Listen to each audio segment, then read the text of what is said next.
Candidate for a Coffin by T.W. Ford. Death stood on the Times Square subway platform, uptown side, waiting for a subject. Death looked at himself in the gum machine mirror, then down at his watch. It was exactly 4:12 p.m., Wednesday, December 10th. When the second hand hit the 30 mark, he would turn around, and the nearest person would be it. Death wore a blue pinstripe suit, well-fitting but slightly unpressed. Death's name was Wilson Lamb. The second hand swiped over the 20 of the smaller dial, jittered on towards the half-minute spot, inexorable and meaningless.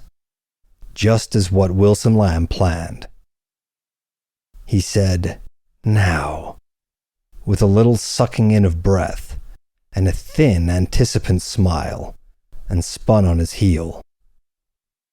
He was a slim, saturnine-faced man with cigarette ash stain on a coat lapel. Undistinguished from any typical strap hanger except perhaps by the light-hued eyes. His shoes needed a shine. He lifted the pale eyes from them and looked for the corpse-to-be. To the left. To the right. Then he came as near recoiling from the thing as he ever would. It looked as if it might be a woman. Somehow he had always thought of killing a man. Something that could strike back. Not that he would get the chance.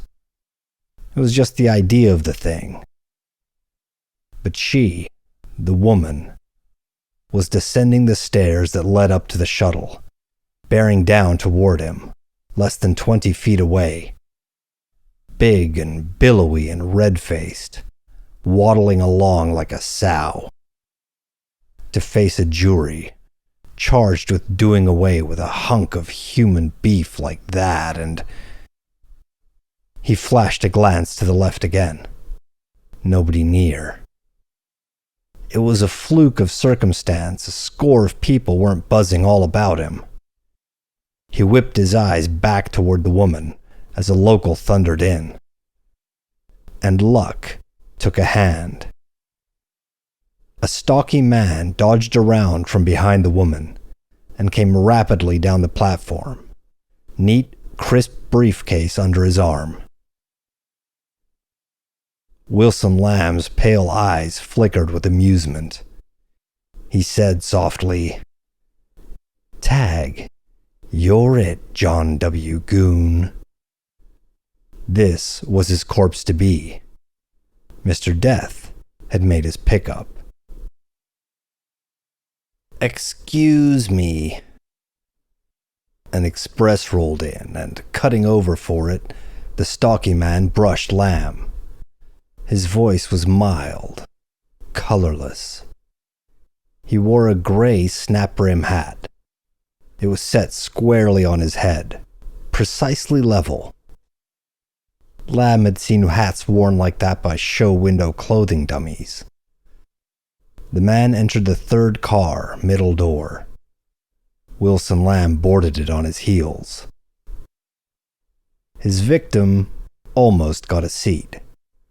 A pimply-faced office boy elbowed him out of it, and the man turned away meekly. He hooked himself onto a strap, hitched the briefcase up under his free arm, and concentrated on a segment of his folded-open newspaper. It was one of the conservative sheets, comicless, reactionary Republican to the core. Wilson eased down the aisle, casually pushed a woman out of his way, and glanced over his victim's shoulder. The goon was studying an advertisement for a 9-piece living room suite, overstuffed, at special reduction this week only. It was at one of the better department stores. Amusement flickered in Wilson Lamb's pale eyes. He got the picture. A typical George Babbitt in the flesh. To the core. At 72nd Street, the stocky man got a seat. When he faced the light, Lamb saw that he was turning slightly gray over the ears.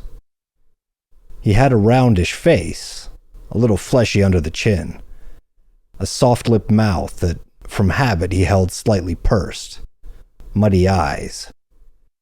He was inclined to plumpness. Somebody had scuffed his right shoe in getting out, and now he pulled up the pant leg of his dark gray suit to study it ruefully. Typical taxpayer, Lamb said to himself, savoring it. Always makes his insurance payments on time. Probably has weak arches. Is going to buy the 5-foot bookshelf. Always next week. And read it. Would like to get up nerve enough to take that blonde steno at the office out to luncheon. Wilson Lamb wanted to laugh out loud. It was as good as having a duck flutter down smack in front of your blind. Past 86, the express roared. Lamb's victim had turned his paper, halved back the last page. Automatic pencil poised, he was scanning the crossword puzzle intently. As they lulled through 91st, he bared his teeth in a satisfied smile and rapidly filled in 4 vertical blanks, then filled out the lower right-hand corner. Lamb saw that his 4 upper front teeth were a neatly fitted denture. He wondered how they'd look after a bullet had gone through them. The victim got off at 96th, carefully straightening his muffler inside his black overcoat. He went downstairs, crossed beneath the local platform to the west side, and mounted to street level. He had a cigarette in his mouth, but waited until he was outside the subway entrance before he put a match to it. Lamb lit one too. He picked up an evening paper from the newsstand. It might come in handy if it got to close quarters with the dope, and he wanted to mask his face. The news dealer was looking the other way as he made change, so Lamb plucked back his nickel. The victim started to cross 96th Street, heading north. A traffic officer's whistle shrilled. Broadway was spattered with the ruby red of traffic lights.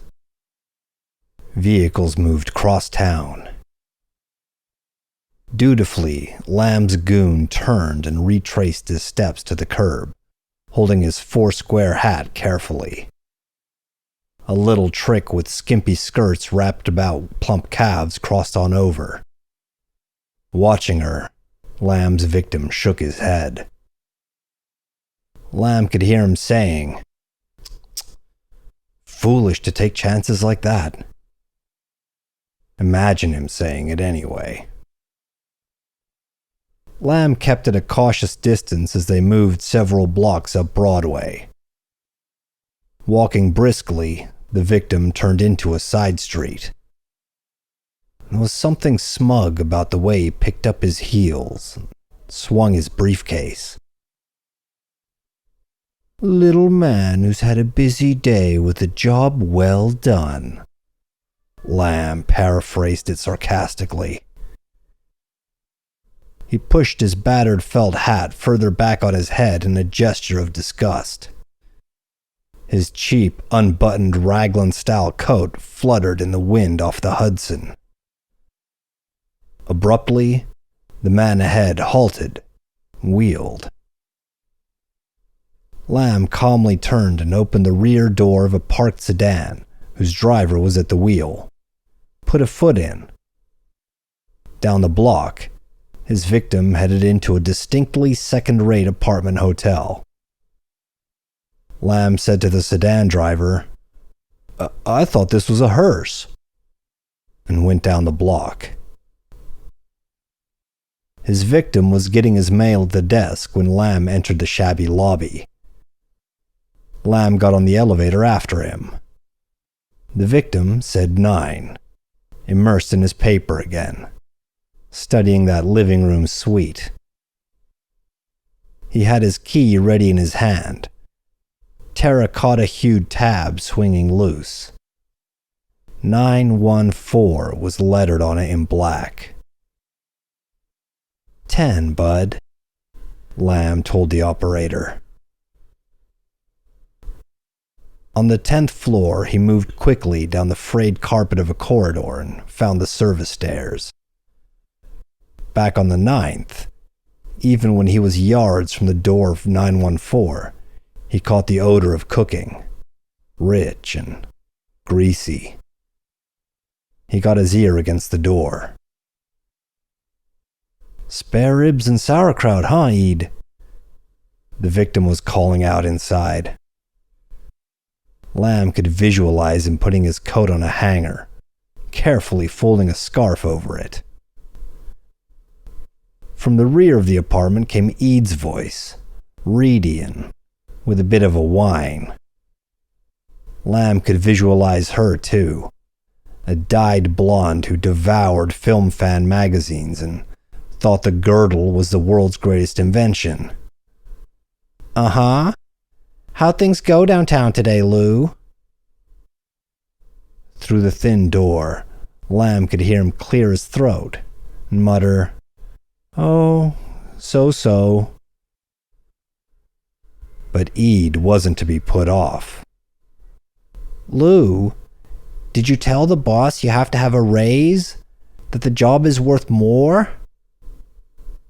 Lou started to mumble something. Ede's voice, penetrating the door easily, rose to a querulous pitch. "Lou, you're too easygoing.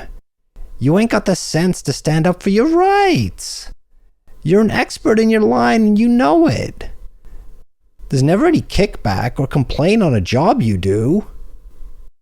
I know, Ede, but Wilson Lamb's victim got in. "You're entitled to more money, Lou. You've never bungled a job yet. I need a new coat. And you said you wanted to put the kid in a private school after the first of the year.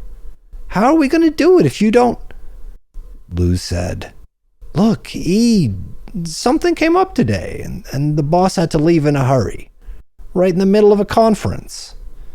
I just had time to grab my briefcase myself. Let's get to work on those spare ribs." They moved toward the rear of the apartment, and Lamb out in the hall could hear no more. He was chuckling as he walked away, loose mouth curled in a sneer.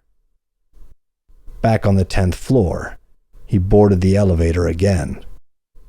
Again, it was empty except for the operator, a tow-headed kid with a racing form tucked in a side pocket. "Funny thing," Lamb mentioned casually. "I could have sworn I knew that man who rode up with me. Stocky chap. Got off at the 9th? But I can't seem to recall his name." "Mr. Engel, you mean?" Engel. Lou Engel? Is he an accountant?" "Yeah, Louis Engel's the name, but he ain't no accountant. Comes from Chicago. I heard him tell the manager he was an efficiency expert." Lamb stopped rattling the coins in his pocket suggestively, kept them there, and strolled toward the main entrance. Behind him, a lobby lounger moved over to the elevator boy, jerking his chin in Wilson Lamb's direction as he asked a question. At the corner, Lamb stopped in and bought a drink. Thin face creased in a smile of self-satisfaction, he glanced at the paper he'd bought. Below the latest war communiques was a small column head about a threatened gang war in the numbers racket. "Police raid Joe the Flasher Abadiro's headquarters," it said.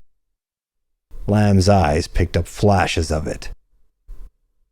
when plainclothes squad walked into luxurious apartment, Midtown Westside Hotel, several henchmen taken into custody on technical charges, Abadiro reported out of town, police acting on tip killers imported from Chicago, showdown anticipated on who will boss numbers racket in metropolitan area.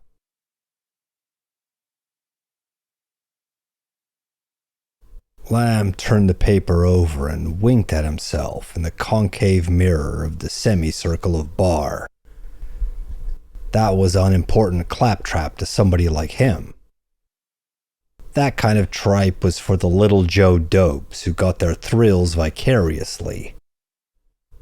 There was going to be nothing vicarious about what he was going to do. He was going to rub out Louis Engel. Blast him. Louis the Goon, as he'd already christened him in his mind. He had put the finger on him. Louis the Goon is going to die, Wilson Lamb said softly. He liked the sound of it.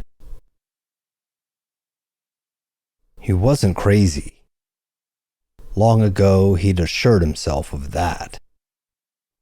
It was just that his mind operated on a different, a higher plane than the norm. He wasn't one of the little pieces of protoplasm running along with the herd. He was above them, looking down on them, studying them. His perspective ranged somewhat further than the end of his nose, the latest double feature at the neighborhood movie house, and spare ribs. That last made him laugh out loud. He picked up his change and headed back for the subway and his 2-room apartment in the village. His gun, a .45 automatic, was there. He would be needing it soon. Louis the Goon practically demanded, invited, the use of a .45 automatic on him. Efficiency engineer, Lamb said to himself once. The guy was the perfect subject, ripe for murder. The more Lamb thought of it, the more he was convinced he couldn't have dreamed up a better stooge. Engel was a model for homicide. He himself might die for it. But that was unimportant. The killing of Louis the Goon was the only thing that counted. The results, materially speaking, meant nothing. This slaying was to be an exposition of the ego, without other cause, emotionless, with no hope of gain, financial or otherwise. No female involved. Nothing. Just a killing. A plain, open and shut case of homicide for no earthly reason imaginable to the police. It would be amusing to watch those flatfoots sitting around trying to sift a motive out of the thing. Baby, they'd sweat their so-and-sos off trying to cook up a reason for this one. It was so simple to Lamb himself. Inevitable. A logical step in a sequence. The final step, perhaps.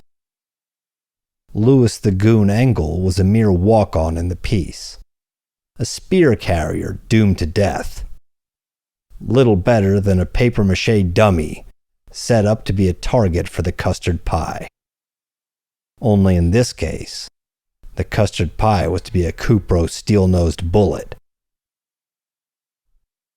To Lamb, it boiled down to an ultimate expression of the psyche, the final test of one's ability to project the personal ego over all else in the material world.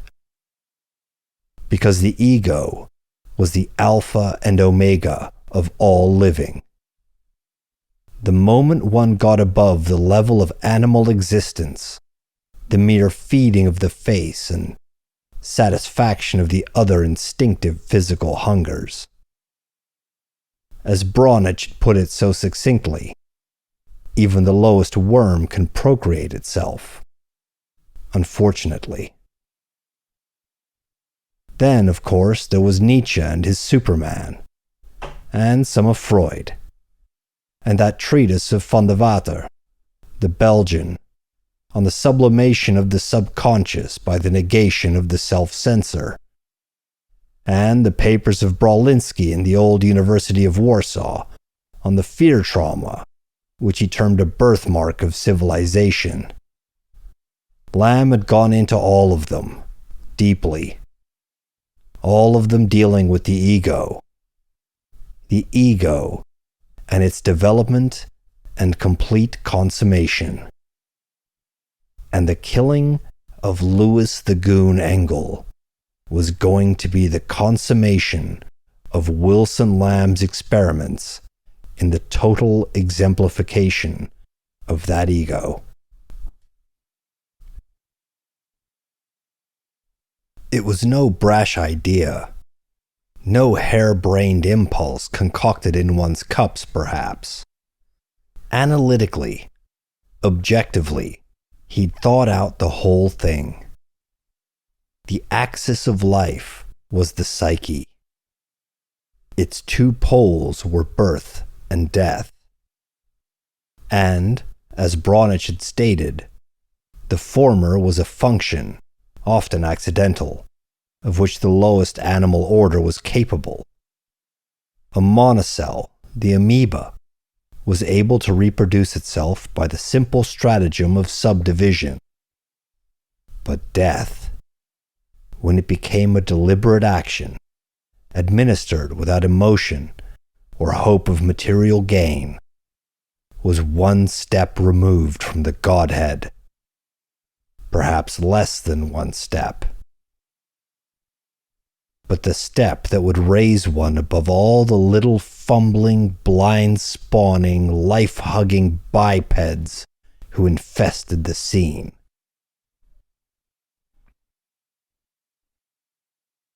In short, birth was fortuitous, a product of circumstance plus proximity, its get a biological accident.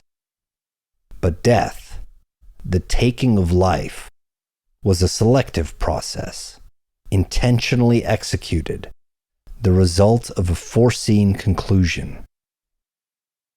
In so doing, the taking of life, you broke the greatest law of humanity, and so became above it. You unfettered the ego with a single, ineradicable stroke. In taking a life, one tasted the essence of living. He tried to remember who had said that. De Maupassant had put it better, but Lamb could not quite recall the quotation. He was still trying to remember it as he lounged down the block from Engel's apartment hotel at 8:10 the next morning. There was a bone-chilling breeze off the drive that made Lamb belt his coat tighter about him. When, at 9:35, Louis the Goon Engel had not made an appearance, Lamb went down to the corner drugstore and had a cup of coffee. He could not see the entrance of the hotel through the window, but he commanded a clear view of the street and anybody coming up toward the subway. And if he ever saw one, his corpse-to-be was a methodical little piece of humanity. He would come and go to the subway by the same route. Wilson Lamb was correct, as he had never doubted. But it was 11:07 by his wristwatch before Engel emerged. The gray hat just as squarely set on his head as before. Without a glance around, Engel came out of the hotel and turned his steps dutifully in the direction of the subway. Lamb was strolling on the other side of the street at the moment. On sight of him, he turned up the front stairs of a brownstone. But a few seconds later, his long legs were carrying him rapidly toward Broadway. By hustling, he got to the other side of it, entered the subway on the uptown side, crossed underneath, and was waiting in the bypass when Engel came along. Engel trotted up to the downtown express platform. When the next train pulled out, Lamb was in the vestibule, half a car length away from him. Taking the trouble to keep at a distance, to make himself inconspicuous, seemed almost wasted effort. Louis the Goon went along, looking neither to left nor right, docilely intent on minding his own business. Efficiency expert, Lamb said to himself. Bet he's a crackerjack at cutting down on the overhead. It was like playing a game of cat and mouse with him, Wilson Lamb the cat. Only in this instance, the mouse seemed as good as blind. Lamb could have given it to him at any time, a slug in the back that would terminate his little life the way you would step on a cockroach. On second thought, he would not give it to him in the back. It would be the front, so he could see the stricken, stupid look of surprise. He'd probably try to get his foolish little briefcase in front of him like a shield. Lamb could just see it. Hear his squeal of futile protest, too. Yes, he could give it to him whenever he chose. Just walk up to him and squeeze the trigger, and savor omnipotence for a moment. Very simple. At his leisure. But Wilson Lamb wasn't going to do it that way. That would have been like a blind stab, in the dark, meaningless, impersonal. Like taking a hack at a piece of meat, or tossing a bomb into a crowd. Instead, he wanted to know something about his specimen before he exterminated him. Understand his background. Get a fair picture of the little sphere of the life from which he was unknowingly about to depart. Lamb didn't figure to take long in the case of Louis the Goon. What Engel was pretty patent. A typical little taxpayer. Careful to keep his nose clean, asking only to be permitted to tread his narrow path unmolested. Undoubtedly the type who got sick to his stomach at the sight of blood, even though it might be no more than a nosebleed. At 42nd Street, Louis the Goon got off and trundled over to the shuttle. He passed through the Grand Central Station, stopping off to buy a package of Camels en route. The cigar store had a counter display of a bargain buy of razor blades, combined with some unknown brand of shaving cream. Engel hovered over it like a bargain-hunting housewife. The clerk put on his spiel. Engel bought, got stuck for a bottle of aftershave lotion too. Lamb saw it all from over by the counter of the baggage checking room. A penny saved is a penny earned, he paraphrased for him. They cut through the Gray Bar building to come out on Lexington. Engel proceeded north a few blocks, turned into one of the commercial hotels noted for its name band. Halfway across the lobby, a tall, swarthy man with one of those deadpan faces rose to greet him. They shook hands. "You're right on the dot," the tall man said. Engel's pursed mouth lengthened in a flattered smile. "I always make it a point to be punctual," Lamb, dawdling in the background, overheard him say. Then they headed for the elevator bank. The tall one shot 2 glances backward as they did so. Lamb couldn't make it too obvious. When he rounded the corner of the L where the elevators were, they were gone. Lamb went back into the main lobby and ensconced himself behind a morning paper. Midway down the page was more about the threatened strife in the numbers racket. It didn't interest Lamb in the slightest. Engel had probably gone upstairs to try and peddle one of his efficiency schemes to some big shot. The guy he'd met in the lobby was a go-between, doubtlessly. Lamb wondered whether Louis the Goon would get up the nerve to hit his boss for that raise today, as Ede had demanded. Lamb almost lost him. Half an hour later, Louis the Goon came down and scooted out the side entrance in a hurry. When Lamb got out there, his man was already in a cab shooting away. There was something wrong about the conservative, penny-saving Engel taking a taxi. Wilson Lamb did not realize it at the time. They went westward across town. Over near 6th, Lamb's driver lost the other cab. Lamb was cursing when he spotted Engel on the sidewalk, coming back across town. That was strange because he could have sworn Engel's cab had not stopped. Must have got it mixed up with another. Out, he threaded his way recklessly through a welter of vehicles and picked up the tail as his man entered an office building. It was fairly crowded in that foyer, and it was simple to step into the elevator at Louis the Goon Engel's back, then wheel behind him out of sight as he turned. Engel called 14 and got out there, briefcase tightly clutched up under his arm, its flap unbuckled. Going in to high pressure somebody on a sale, Lamb figured. Another passenger had called 15th, the next floor.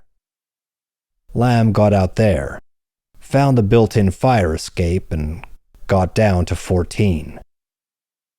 This was a little foolish, he realized. There was no way of finding what office Louis the Goon had visited. Still, he might see him when he came out. Maybe he'd gone to see the boss about that raise Ede was demanding. Maybe he'd come out bouncing on his tail feathers. It was fun, following and watching Louis the Goon. Like watching an ant on a sidewalk flagstone, puttering about its puny business, knowing you were going to stamp out its life when it so pleased you. Lamb was just lighting a cigarette, gazing down the hallway of the 14th floor, when the muffled report came up the staircase. It didn't seem possible. A gun seemed so out of place in such surroundings. Then, there were 2 more shots, a scream intermixed. The shattering of plate glass. Lamb was down the stairs and pulling open the fire door onto the floor below. Immediately he sniffed the acrid fumes of gunpowder. He was looking out onto an L of that floor, onto a tableau of violence. There was just a single office suite on that L, directly opposite him. On one of its double doors was lettered, Continental Exhibition Corp. The frosted glass of the other door was almost completely broken out, leaving a jagged fringed aperture through which to view the scene within. Wilson Lamb flattered himself on being pretty cool-headed under all circumstances, but he blinked 3 times rapidly now. Inside the Continental Exhibition Corporation One man was slumped over a desk, an automatic half gripped in his inert hand. He was very dead. Half his head was shot off. Another man was sprawled on the gray broadloom of the reception room, a brownish puddle beneath his side. He wasn't going to be going any place in a hurry either. Even as Lamb stared at the carnage, a third figure appeared, wobbling drunkenly from an inner office. He came stooped over, holding his side, crimson speckled froth at his lips. He got to the shattered glass panel and moved the lips at Wilson Lamb. "Tell him. The police. It was Whisper Ross from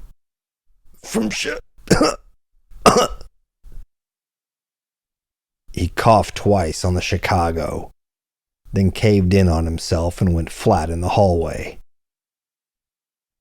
Lamb saw an ashen-faced, bespectacled man peering around the corner of an L. From further back, through an open doorway, a girl's voice was shrieking for the police over the phone. Lamb remembered the fact that he had a gun on his person. It might be extremely embarrassing if the police picked him up for questioning. Ducking back through the fire door, he ran quickly up to the 16th floor, up past the 15th. Nothing had been heard up there yet. He caught a down car and got out just as the first prowl car came sirening its way into the side street curb. Afterward, outside the police cordon thrown around the building, somebody jostled against him, peered under his hat brim. Later, Lamb recalled the bluish scar crescent on his left cheek. "Hey, aren't you Reynolds of the Dispatch, pal?" "Nope," Lamb said. "You're a reporter with one of the local sheets, aren't you?" the other persisted. "I know I've seen you around before." "You must have been wearing your other glasses, bud," Lamb said, and turned away. Maybe it was the effect of seeing the handiwork of that other unknown killer, for the police had nabbed nobody yet in that midtown midday shooting. Anyway, Lamb had the itch to strike. It was like a thirst building in a guy. You've seen somebody else dip into a tall, cool one, and after a while, you feel like you've got to have one yourself. Those 3 dead men on the 13th floor of that office building had acted like an aphrodisiac on Wilson Lamb. He wanted to get him his corpse, but soon. He knew it when he picked up his victim again. It was almost 4 p.m., shreds of snow drifting down through New York's early darkness. He was hanging around by the cab stand above 96th on the west side of Broadway, waiting, hopefully. He'd got so that he felt a little lonely when he didn't have Louis the Goon right handy. He felt on familiar terms with the guy. Of course, Louis the Goon didn't know him. And when he introduced himself, Louis was going to get one hell of a big surprise. Like a kick in the teeth, only a lot more permanent. One of the hackies turned up his radio. A news commentator was on. He came to the topic of the Midtown shooting. 3 dead, gunned down in the office of the Continental Exhibition Corporation. Lamb edged over nearer. The Continental outfit, the announcer said, was the business front of one Big John Gira, well-known local racketeer. Gira was a powerful figure in the Metropolitan Pinball Game Syndicate, and had a piece of the number policy racket too.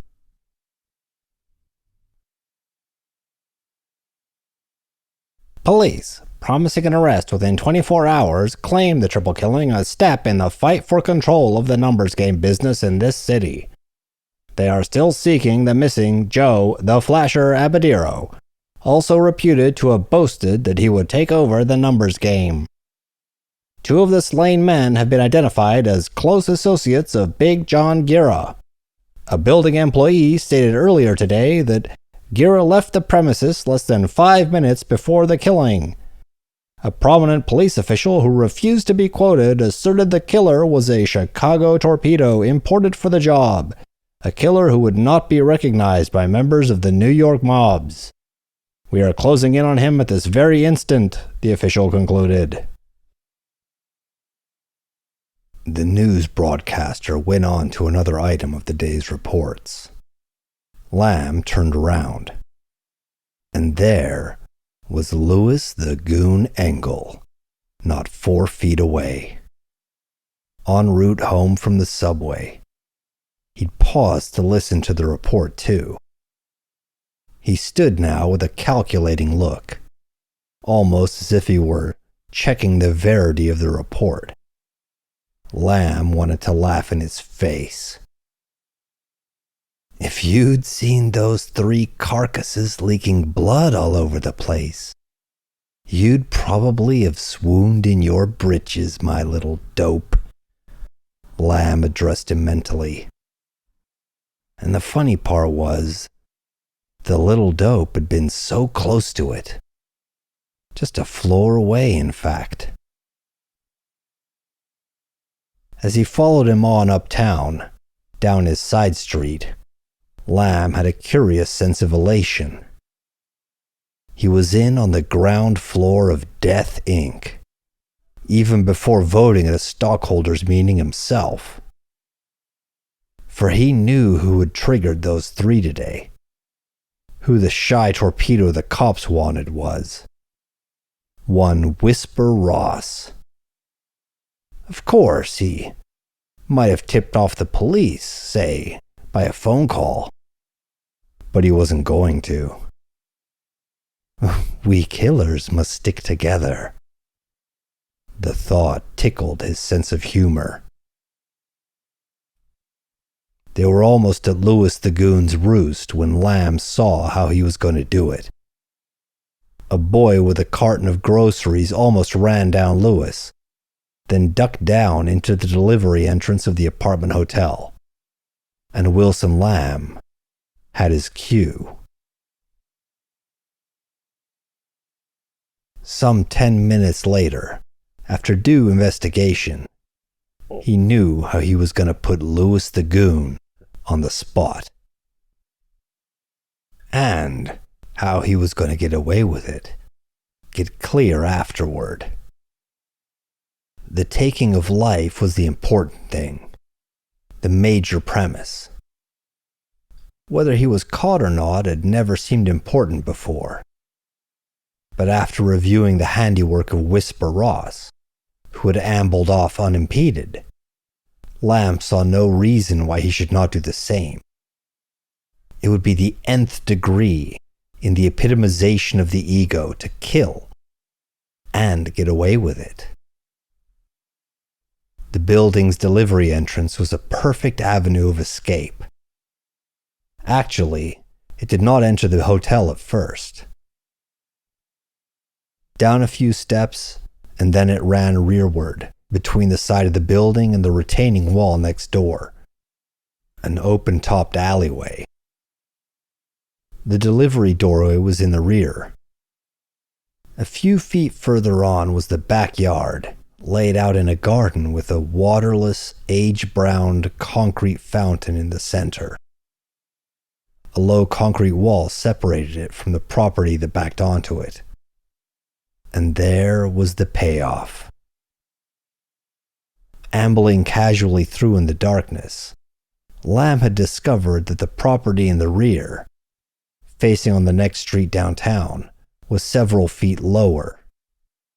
It would be simple to drop over the wall to its paved courtyard, and from that ran a concrete passage beside the apartment house out on the street 1 block below. Emerging on it, Lamb lit a cigarette and went back around the block to Engel's place. He appraised it like a surveyor. First off, it was one of those second-rate places that boasted no doorman.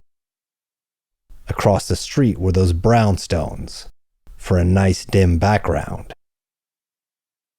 The nearest street lamp was down about 10 feet from the entrance of Engel's place.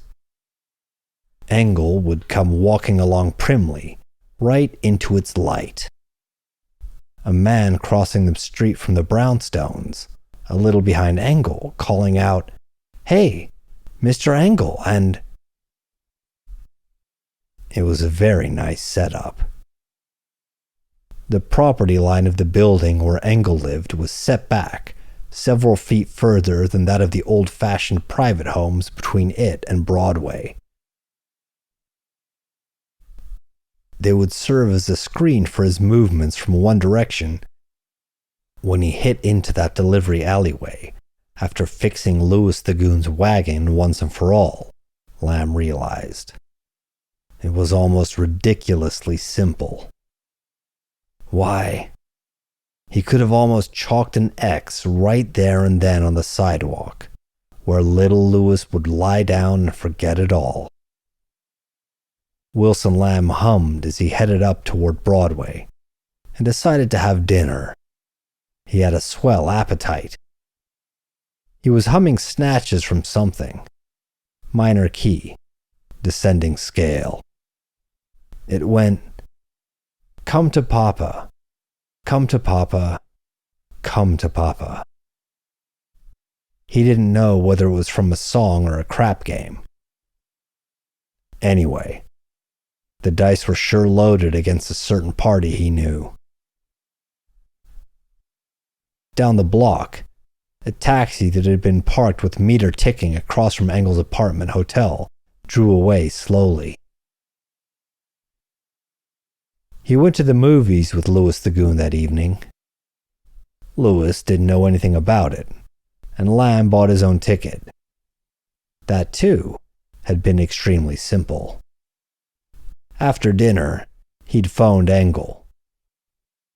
When Louis himself answered, Lamb had asked for toots. Louis said they had no toots there.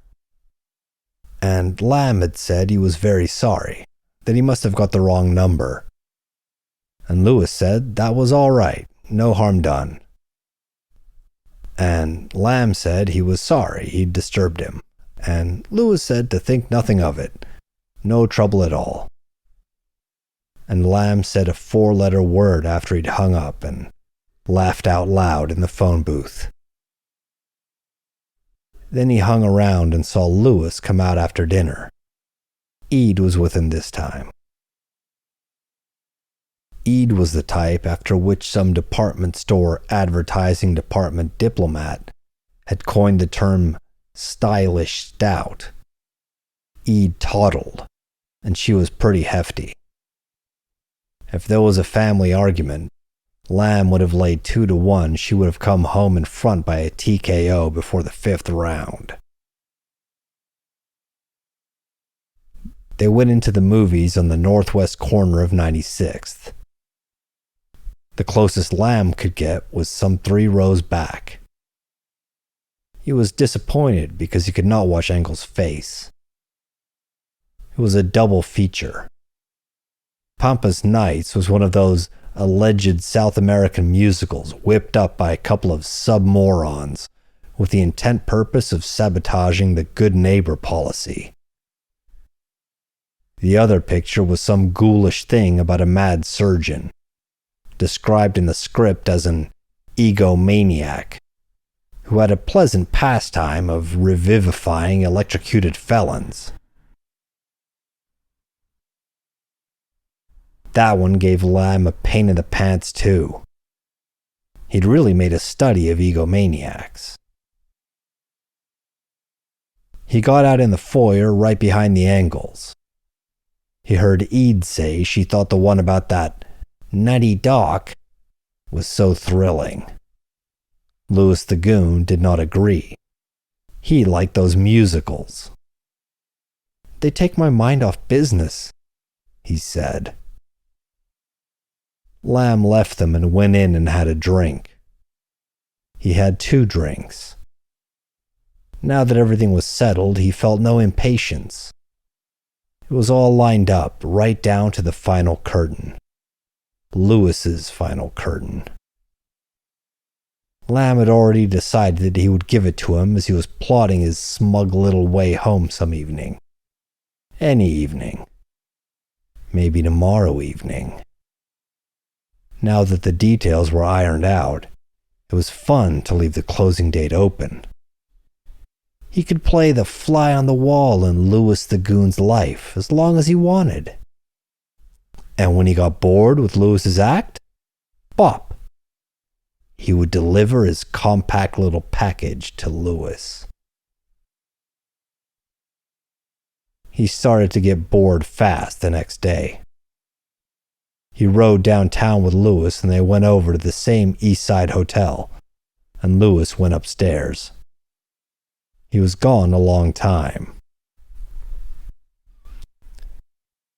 Lamb said to himself, "That dope goes around in a rut, and I'll get in one too just following him, and then I will get sore."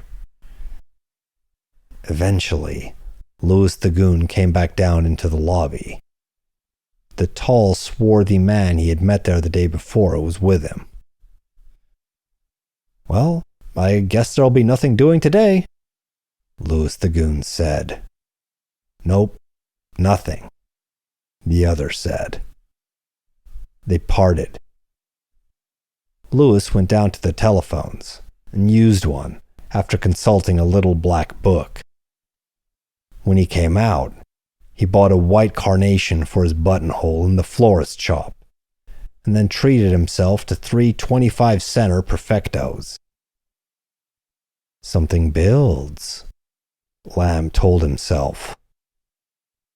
Outside, when Louis the Goon got in a taxi, there was something positively cocky about him. Lamb was humming his "Come to Papa" again, as he took another and trailed him eastward this time. Louis got out at a 3rd Avenue bar and grill and went in. Lamb gave him 5 minutes and strayed in himself. There was no Louis. Not at first, anyway. Lamb could feel his pulse beat faster. Then he spotted the dim back room with the booths, and he went through it to the men's room. And there was Louis the Goon, his little clay pigeon, in one of the booths with a doll. She was red-haired by courtesy of the local beauty parlor, cuddling up in a flashy little leopard fur number. She looked like a dance hall hostess from one of those joints where everything goes, so long as you keep time to the music. As Lamb passed, she was saying, "Now, Daddy." That almost unbuttoned Lamb. Daddy. On his way back, he noticed there were 2 others in the back room, a couple of men gnawing on pretzels over beers. He stepped back into the bar just in time. 3 men had entered. They headed straight for the rear. One of them shouldered Wilson Lamb from his path as if he didn't see him. The second one pulled out a cannon and poked it at the bartender and told him to keep his britches on. Then the other 2 were in the rear and letting go with their cannon. Slammed over against the bar, Lamb had a split-second glimpse of it. For a moment, it almost seemed as if the damn fools were after Engel. One shot smashed the table lamp in the booth where he sat. Then the 2 beer drinkers back in there were around and swapping it out with cannon of their own with the newcomers. Lamb got out of there fast. He got across the street. He saw 2 men dash out of a side entrance and into a dark sedan that roared away. He did not see Louis the Goon get out. Then the howling prowl cars converged on the scene. And there was an ambulance. It took one guy away. Another guy, it didn't. Lamb worked his way up into the throng and got a glimpse of the other guy getting stiff on the backroom floor. Everybody else was lined up in the bar for questioning. Engel was not among them. So Lamb knew he must have gotten away all right. "This is some more of that numbers racket war," a gray-haired sergeant said. And then Lamb began to taste something like panic, even as the first neon signs began to smear the wintry shadows. He got afraid that he might lose his little clay pigeon. Louis the Goon seemed to have a blind genius for getting on the scene when some bloodletting was due. He felt a certain possessiveness towards Louis. Louis belonged to him, and he wasn't going to have him chopped down by any piece of stray lead. Lamb had a bullet earmarked for Louis. He said, "I've been wasting time." He got on the shuttle and over to the west side and up to 96th and across the street from where Louis lived. Well, where Louis used to live anyway. He was there just 20 minutes. It was 4:43 by his wristwatch when Louis the Goon came down from the corner. He couldn't make out his face at first, but knew him by that square-set hat. Lamb eased away from the stairs of the brownstone, humming, "Come to Papa, come to Papa, come to Papa." This was it. The ultimate in the demonstration of the ego. He told himself that as he moved over the scabrous snow of the street. The zenith in the projection of the psyche. Louis the Goon had his briefcase clutched up under one arm instead of swinging. The final triumph over the fear trauma. Louis was abreast of him, then passing by. Wilson Lamb brought the automatic out from under his coat. He called, "Mr. Engel?" And Louis the Goon turned, and Lamb held it, wanting him to get a good look at the heater, wanting to get a good look at him as he saw it. Engel had the briefcase open, unbuckled. He was bringing something out of it swiftly, jerkily. It was a heater too. That wasn't in the script. Louis the Goon was stepping out of role. But Lamb knew he had him anyway and started to squeeze. He would squeeze 3 times on that trigger and somebody else squeezed first. It was the man running from that parked car down the street. Lamb got it in the side, and then a red-hot finger was probing down into his guts. A man stepped from the vestibule of one of those brownstones, and he squeezed, and Wilson Lamb couldn't feel the side of his head anymore.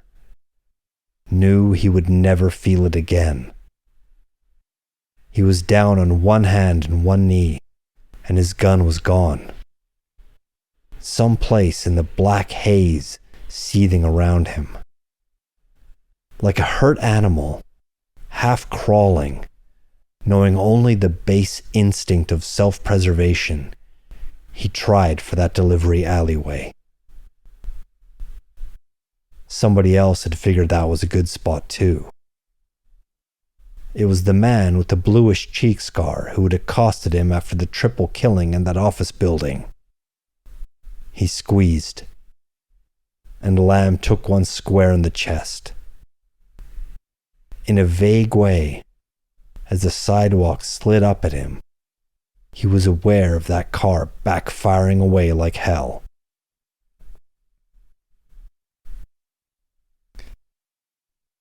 The man with the blue scar was standing over him, throwing words to Louis the Goon in a quick, harsh whisper.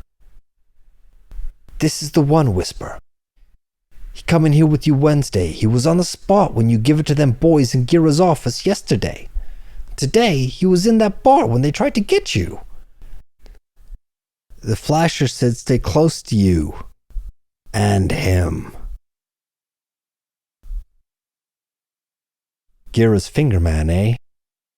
called back Engel softly. "Yeah, Whisper." The blue-scarred man ran. In a moment, a car roared off down the block toward West End Avenue. Lying there on the sidewalk, blasted for keeps, his wagon fixed, Wilson Lamb tried to put it together. Things moved very slowly for him. Whisper. Whisper Ross. Chai Torpedo. And then he had it. Whisper Ross was Louis the Goon Engel, hired killer of Joe the Flasher Abadiro, the guy he, Wilson Lamb, had fingered for an exposition of his ego. Down the sidewalk, little Mr. Louis Engel, alias Whisper Ross, stood looking at the body and going through pursed lips. Wilson Lamb's ego died a horrible death 17 seconds before he did. So that was a pulp story by T.W. Ford, who was a prolific writer of westerns and all sorts of other pulp stuff. It was called A Candidate for a Coffin. And it was narrated by Caspar Stockhuyzen, who has done other stuff for us on the Classic Detective channel, mainly hard-boiled, because he's got just the voice for it, I think. How it started, how this came about was I'd asked him to do another story for the channel because the first one he did went down so well.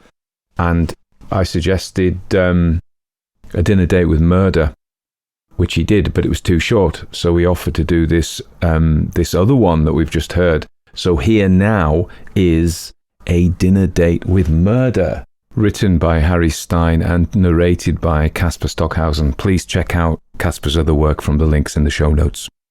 It was long past the dinner hour, and too early for the after-theater crowd.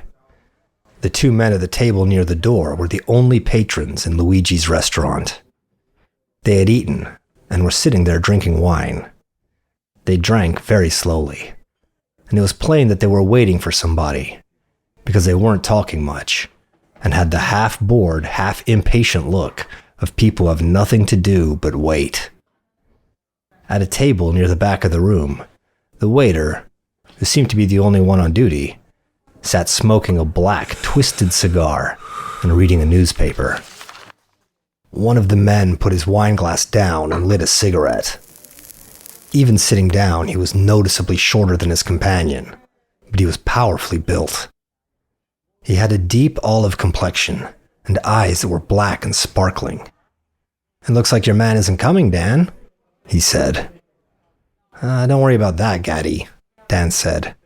"He'll turn up. He knows the trail's hot, and he'd rather be a live rat than a dead kidnapper." Gaddy shook his head slowly. "I don't know," he said vaguely. "You say you'll know if it's the same one that phoned. How can you be sure?" "The accent. It's unmistakable. A deep voice and an accent like vaudeville dialecticians." Gaddy refilled their glasses from the green bottle on the table, and then they were silent.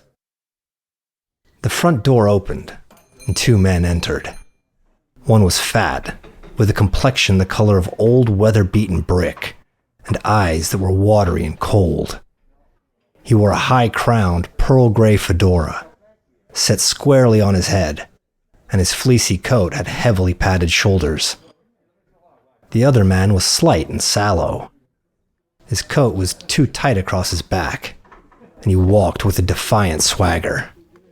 They hung their hats and coats on the rack, and sat down 2 tables away from the one at which Dan and Gaddy were sitting. The waiter put down his cigar and came to their table, bowing slightly. "Spaghetti with a meat sauce," the stout man ordered loudly. "And a bottle of Chianti." "Same," the small man said laconically. The waiter went off without a word, and the 2 men lit cigarettes.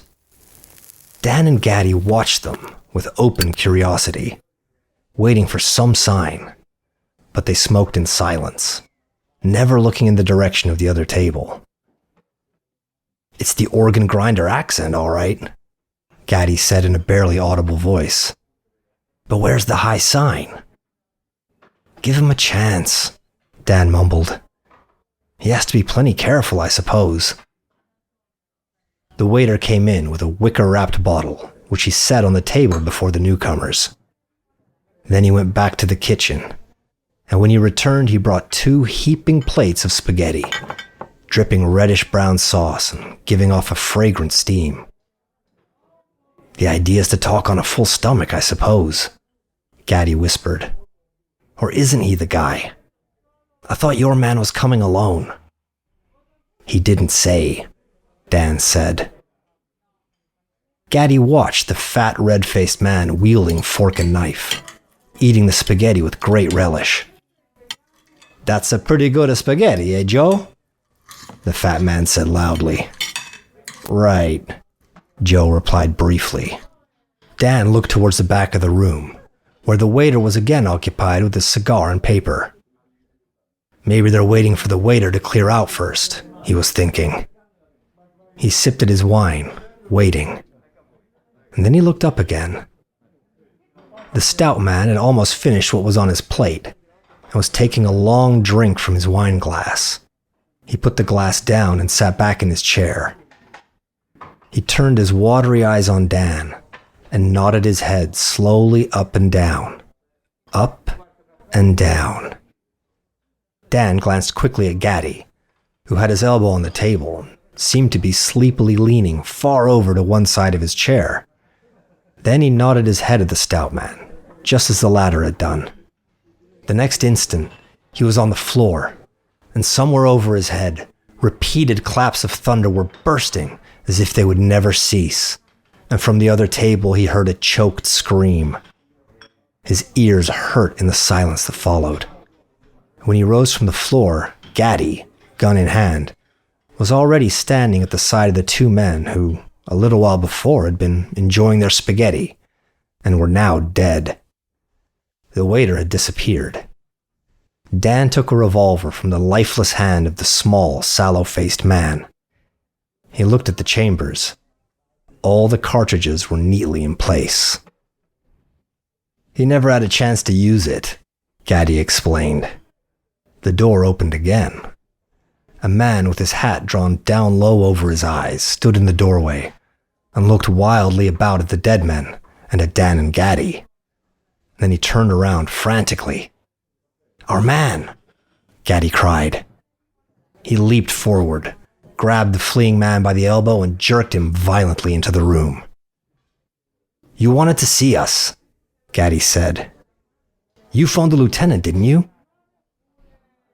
Every feature of the man's face was distorted with terror. Gaddy shook him. "This is the lieutenant," he said, pointing to Dan. "What were you going to tell him?" The man was looking at the corpses with a slow, steady gaze. His face was more composed now. "Sure," he said in a deep, resonant voice. "They are dead now, yes? I no have to be afraid, yes?" "That's right, they're dead," Dan said. "Where have they been keeping the kid?" The man drew a piece of paper from his pocket. Dan read the address on it and put it in his own pocket. "Who are they?" he asked, pointing to the bodies. The man was calm now. "That's Rocky Callahan," he said. "And the little one, he's a Joe Baker. I was going to tell you. I was going to, how you say, walk out on them." "Rocky Callahan from Detroit?" Dan said in surprise. You mean the fat feller? That's all right. Sucker, Gaddy chuckled. Yeah, Dan said wryly. But what started the target practice? He pulled a rod on us, Gaddy said. Who? Joe Baker, the little guy. I didn't see it. Sure, 'cause you weren't looking for it. I was looking at them. Baker had it under the table in the hand he wasn't eating with. You couldn't notice unless you bent down to look under the flap of their tablecloth. They must have found out their pal here was going to sing. I figured he probably told us too much already. And they counted on getting him later. Dan nodded reflectively. But what I want to know, he said, is how you happen to be looking under their table. Gaddy chuckled some more. I was just making sure, he said. Guys named Callahan shouldn't try to eat spaghetti. He might have palmed off the accent, but nobody with a real accent like that would cut up his spaghetti with a knife and pick up tiny pieces on his fork. What's wrong with that? Dan wanted to know. Gaddy gave him a look of contempt. You eat spaghetti with a fork and a tablespoon to help you wind it around the fork. And you eat it full length or it isn't worth eating. You damn right, Gaddy's prisoner put in belligerently. His fear and humility were completely gone now. That's the only way to eat him.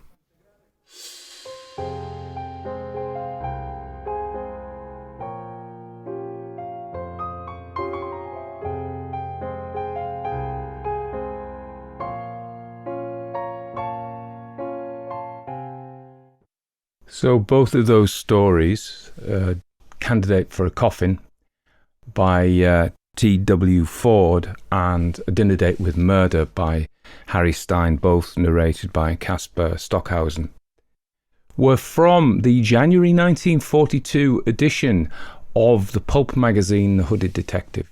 Or actually, Hooded Detective, not the. And I think I said a candidate for a coffin. And in fact, it's just Candidate for a Coffin. So they hate their articles in this, either definite or indefinite. They just don't like them. Anyway, T.W. Ford, whose full name was Thomas William Ford, was, and not much is known about him, was a prolific writer. He doesn't have a Wikipedia entry, could you believe? Where am I going to find my info? I had to scour the internet. Was a prolific writer during the golden age of pulp fiction. Born in the early 20th century, they believe, Ford's career spanned several decades, with his most active period occurring between the 30s and 30s and 50s. He wrote extensively across various genres, including westerns, and in fact, I think that he's best known for the westerns.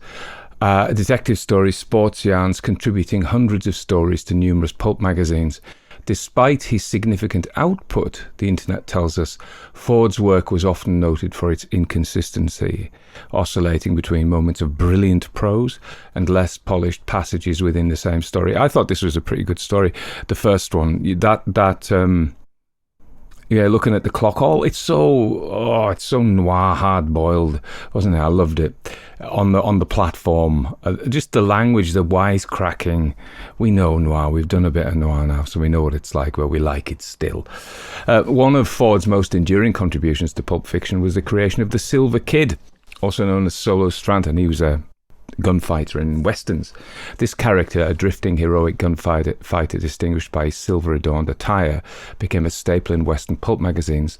Ford wrote over 60 Silver Kid stories between 1935 and 1950, primarily published in Wild West Weekly before moving to other magazines like Real Western, Double Action Western, Western Action, and Complete Cowboy. That's me.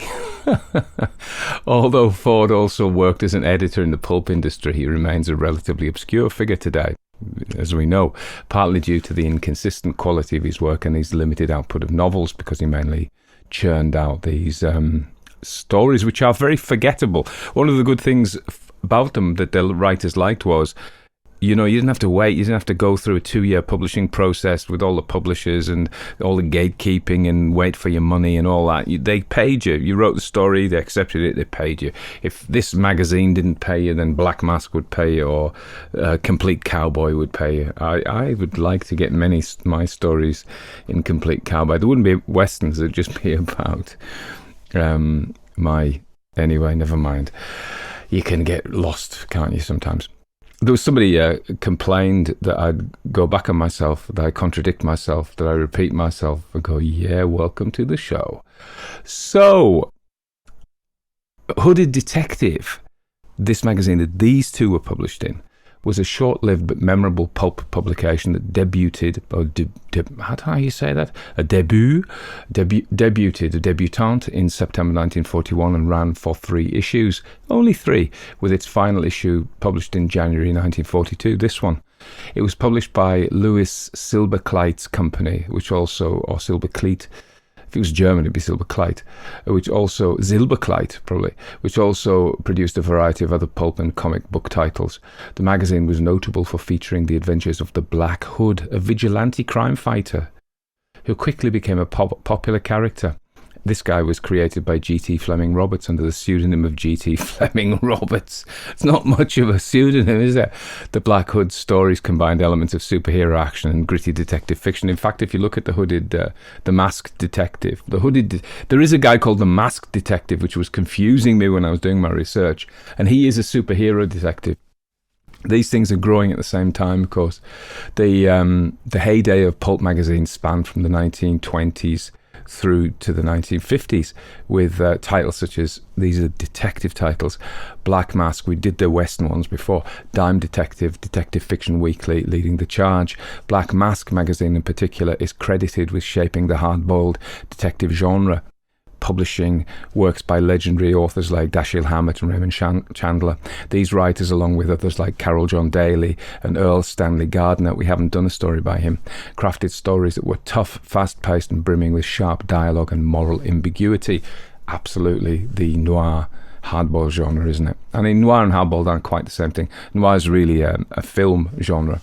But they overlap. The protagonists, often private investigators or rogue cops, not complete cowboys, you understand, navigated a dangerous urban landscape filled with corruption and violence, reflecting the anxieties and challenges of the era and this era. But I wonder what our stories say about us. The decline of pulp detective magazines began in the late 1940s and 50s due to several factors. The rise of paperback novels, which offered more sophisticated and varied storytelling, began to eclipse the pulps because they became cheaper and more widely available. A longer read. People like... do you know there are things called whales who consume... So if you're a science fiction or a romance whale, you are capable of devouring enormous quantities of this stuff. And there are readers who do that. So the paperback provides more meat for them, if you see what I'm saying. So... and the advent of television provided new forms of entertainment, and the radio as well, that drew, although the radio had existed, so maybe not, but drew audiences away from printed fiction. I guess you can listen to the radio and do other things. You have to read and look at it, and you have to watch TV. You have to sit down and look at it, really. So that's probably why they are in the greatest competition with each other. I recently narrated part of Varney the Vampire on the Classic Ghost Stories podcast, and that came out of the Penny Dreadful. And it struck me as I was reading about the pulps how they were a similar movement, the Penny Dreadful movement in Britain a century earlier. But they are a comparison in terms of their growth, popularity and eventual decline. Both forms of literature played pivotal roles in shaping the popular fiction landscape of their respective eras, though they emerged in different cultural and historical contexts.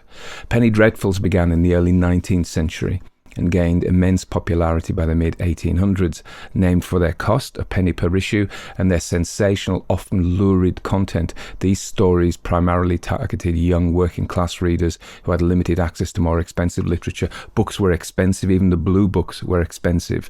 They were a kind of a cheap version of the subscription libraries, and if you couldn't afford that, and of course this was a time when ordinary working people were becoming literate, and so they wanted to read things.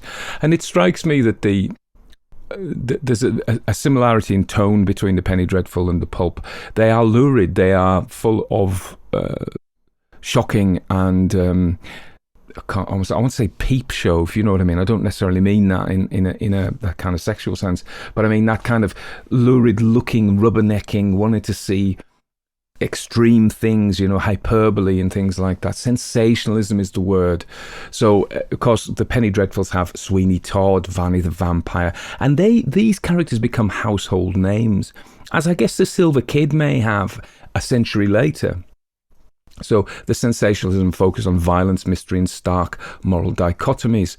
The affordability and episodic nature of Penny Dreadfuls made them highly accessible, fostering a culture of reading among the lower classes, as it says here, and often serving as an introduction to regular reading habits.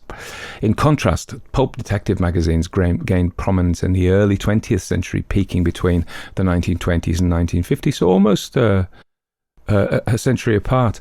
They were named for the cheap pulp paper on which they were printed and targeted at a broad audience, including working class and middle class readers, with their affordable price and thrilling content. You see, they're the same thing, really. The stories in pulp magazines were characterized by hardball detectives, femme fatale and gritty urban settings, often exploring themes of crime, corruption and moral ambiguity. Famous titles included Black Mask and Dime Detective, we know this, featuring iconic characters like Sam Spade and Philip Marlowe. Like Penny Dreadfuls, pulp magazines were widely accessible and provided affordable entertainment option during economically challenging times, such as the Great Depression and World War II rather. They also played a crucial role in shaping the modern detective genre and influenced other forms like the radio, television and film. You could argue that Penny Dreadfuls shaped the modern vampire genre, modern horror genre.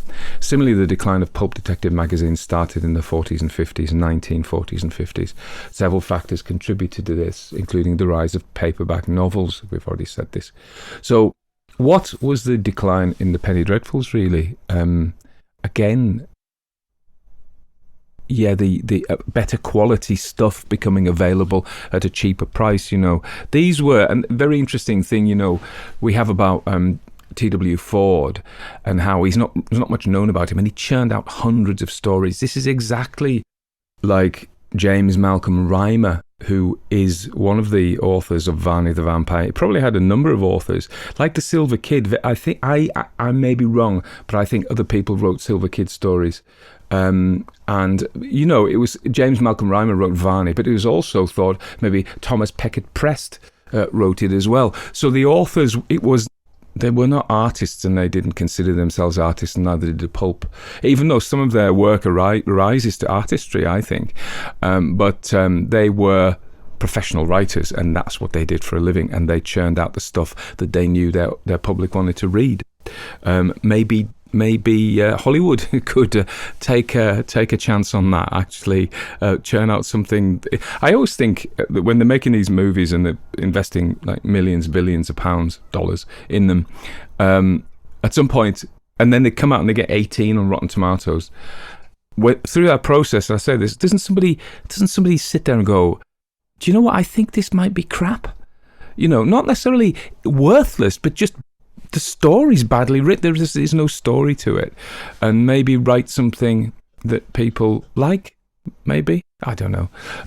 Just an idea. Anyway, that's it. Thank you, Caspar, very much for that. Check out his links in the show notes if you want to follow him or hire him. I'm sure he wouldn't be averse to being hired to narrate your audiobook, and what a great voice he has for it.